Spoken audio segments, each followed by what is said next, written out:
Iran और Israel के बीच 12 दिन के खून खराबे वाली अब लड़ाई के बाद अब आया है शांति का ऐलान।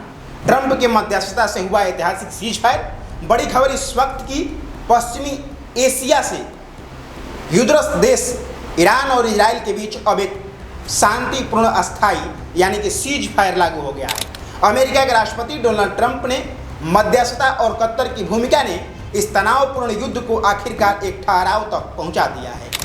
12 दिन की बमबारी, मिसाइलें हमले और परमाणु ठिकानों पर हमलों के बाद अब दोनों देश लड़ाई रोकने पर राजी हो चुकी है। ट्रंप ने सोशल मीडिया प्लेटफॉर्म पर सीज फायर की घोषणा करते हुए लिखा कि complete and total cease fire. उन्होंने दावा किया कि अमेरिका ने बिना जमीनी सेना के केवल रणनीतिक दबाव से और कूटनीति से इन दोनों देशों को रोक दिया है। लेकिन सवाल ये है कि क्या यह सीज फायर वाकई में टिका रहेगा?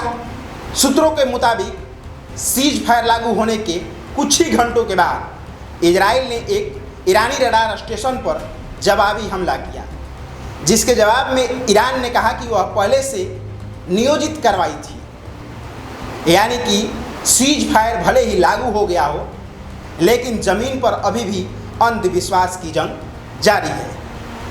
दुनिया भर की निगाहें अब इस बात पर टिकी है कि यह शांति कितनी लंबी तक चलेगी। तेल के दामों में गिरावट और वैश्विक बाजारों में तेजी के संकेत मिल रहे हैं कि निवेशक भी अब इस युद्ध विराम को लेकर अस्थायी मानने लगे हैं। लेकिन मध्य पूर्व में हालात कब बदल जाएं, यह कोई नहीं जानता। इस पूरे घटनाक्रम में कतर की भूमिका भी बहुत ही अहम रही है। बताया यह जा रहा है कि कतर के अमीर ने दोनों पक्षों को सीधे संदेश भिजवाएं और ट्रंप की टीम के साथ मिलकर बैकडोर डिप्लोमेसी से सीज फायर की नींव रख दी।